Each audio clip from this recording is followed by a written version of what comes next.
Thanks very much for staying with us. Time now for Eye on Africa with me, Georgia Calvin-Smith. Tonight, the search for those missing from South Africa's deadly floods continues. The death toll rises to nearly 400 and a climate justice coalition files a criminal complaint against the government. Also, Senegalese citizens are speaking up about their frustrations with the health system following the death of a woman who was 9 months pregnant but whose calls for help were ignored by hospital staff. And as South Sudan unsteadily tries to implement the terms of a peace deal that was supposed to draw a line under 5 years of brutal civil war, aid agencies warn that a record number of people in the country are going hungry. But first, the death toll from South Africa's unprecedented floods has risen to nearly 400. Police, army and volunteers have been widening the search, looking for the dozens of people still missing after the storm that devastated Durban over the weekend. A climate justice coalition has filed a criminal complaint of culpable homicide against the government. Nadine Theron tells us more.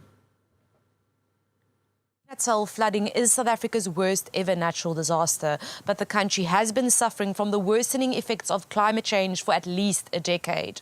KwaZulu-Natal saw 80 people killed in the 2019 flooding, and the Western and Eastern Cape provinces have just emerged from the worst droughts ever recorded. Climate scientists say the government should have been prepared for the latest climate disaster. The Climate Justice Charter want the government to be charged with culpable homicide, blaming this disaster on maladministration and criminal negligence.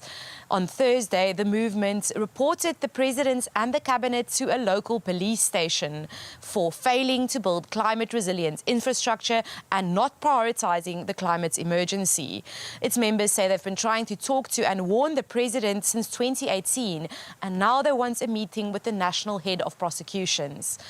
President Cyril Ramaphosa last year secured at least $8.5 billion to mitigate South Africa's carbon emissions, and he's been talking a lot about the just transition towards clean energy.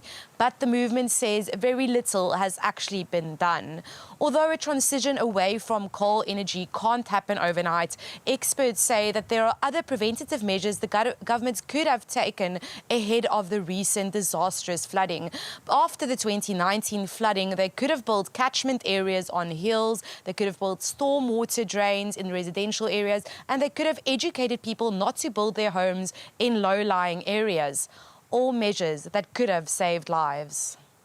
Nadine Theron there for us. Now, in Burundi, residents living on steep hills surrounding Bujumbura are increasingly affected by landslides and soil erosion. There, several homes as well as hectares of crops have been destroyed over the last few months. Laura Berstecker tells us more. Lush green hills overlook Lake Tanganyika to the east of Bujumbura. But this pastoral landscape is more dangerous than it looks for the hundreds of families living on these slopes. Kwatagurika kw'isi kwatanguye muri iri ciri heze. Twabibona hatangura hasama hamwe hamwe. None murabona ko ubu byayegereze gose n'amazu. In recent months, dozens of people have been left homeless after their houses were swept away by landslides or engulfed in crevices. Muri Yisukorine ni Sukorine Kiremba mutumba Kiremba. Iyo miryango ni miryango 16 ifise iki kibazo. The landslides are also affecting agriculture. In the Kabezi commune, several hectares of crops have been destroyed in less than 2 weeks. Mu bisanzwe rero uko vyagiye murabona yuko imyembe yagiye ihagaze. The phenomenon is partly a result of the area's topography, with its steep slopes leaving it particularly vulnerable to landslides. But it's also been exacerbated by erosion and climate change. According to the World Bank, Burundi loses almost 38 million tons of soil each year because of land degradation. The world's youngest country's recovery from 5 years of civil war has been unsteady. Around 400,000 people were killed in South Sudan in battling between fighters loyal to either President Salva Kiir or Vice President Riek Machar. Despite the 2018 peace deal, the threat of full-blown conflict remains as violence continues. The last few days have seen tens of thousands of people fleeing fresh clashes in Unity State. The instability has deepened a humanitarian emergency.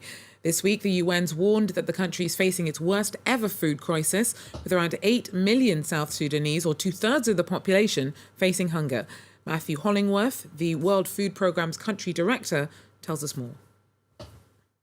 Right now, South Sudan's facing these unprecedented levels of need. 8.9 million people need some form of humanitarian assistance in the country.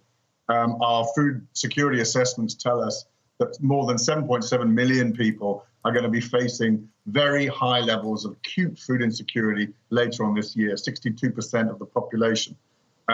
That's happening because of conflict, as you said. That's happening because of massive climate change issues related to what is now a four-year flood, again, unprecedented in the country. Rising costs of food, rising costs of delivery because of COVID-19 earlier, but now also related to the fighting the war in Ukraine. So these levels of need are,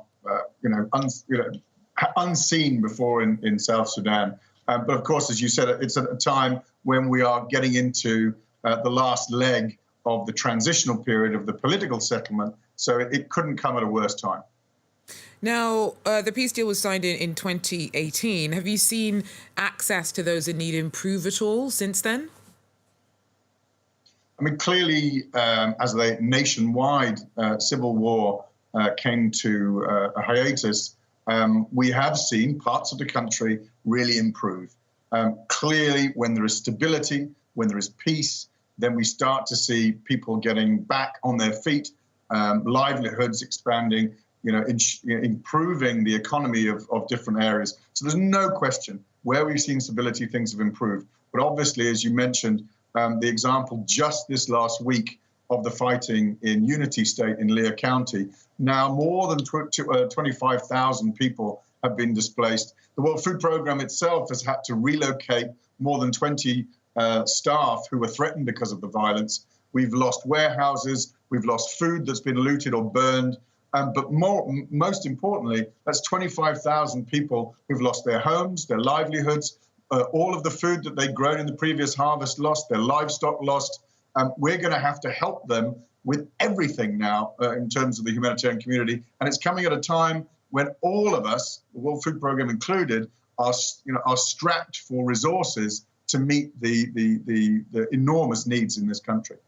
So the need's greater than it's ever been, but the resources are less than they have been in previous years. Why has so much essential funding fallen off, and what's needed to stave off the worst?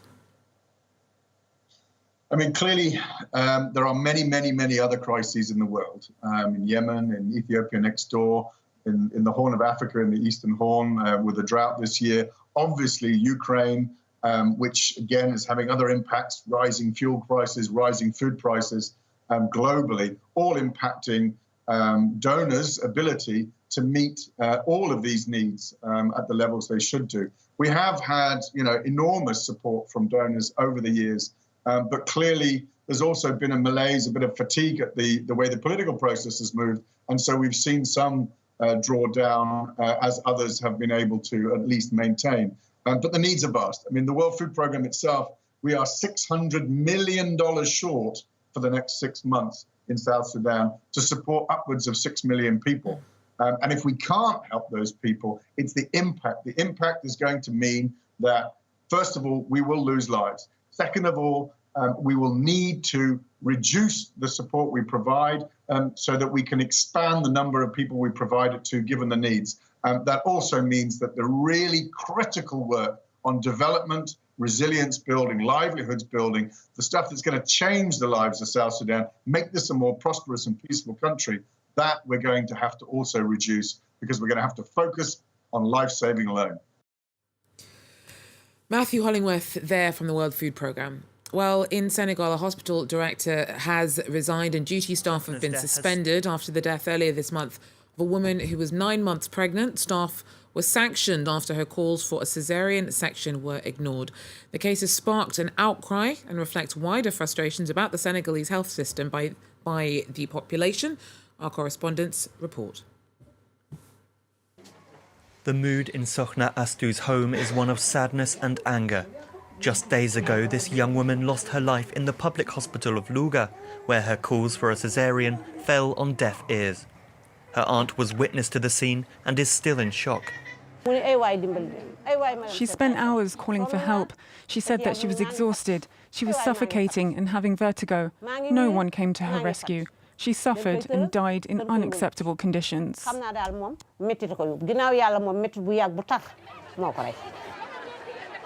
Sokhna's death has scandalised a nation.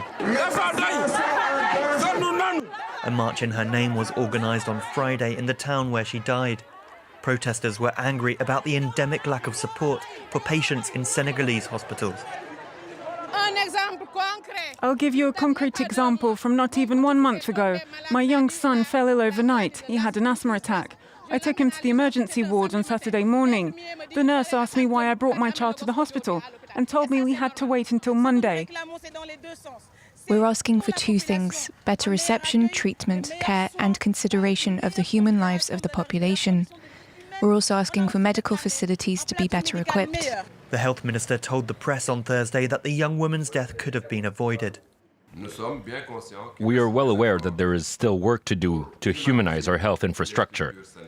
The treatment of patients remains at the heart of our concerns. We say that the client is king, while in hospitals the patient is king. Particular efforts will be put on reinforcing training of health staff, especially when it comes to welcoming patients. Over the course of 4 days, 80,000 people have signed an online petition calling for an end to the medical negligence faced by women in Senegalese hospitals. Well, an undocumented Algerian migrant in Belgium is battling to claim a €250,000 jackpot he won with a scratch card. A lawyer is helping him, as he can only be paid if he can prove his identity, which is difficult without papers. The winning scratch card is currently being held by a court in Bruges after 3 friends tried to claim it unsuccessfully on the 28-year-old's behalf. Now, the winning ticket was bought a few weeks ago in Bruges and, if claimed, offers its owner the shot at a new life. Well, that's it for Eye on Africa. Thanks for joining us. Do so again. Take care.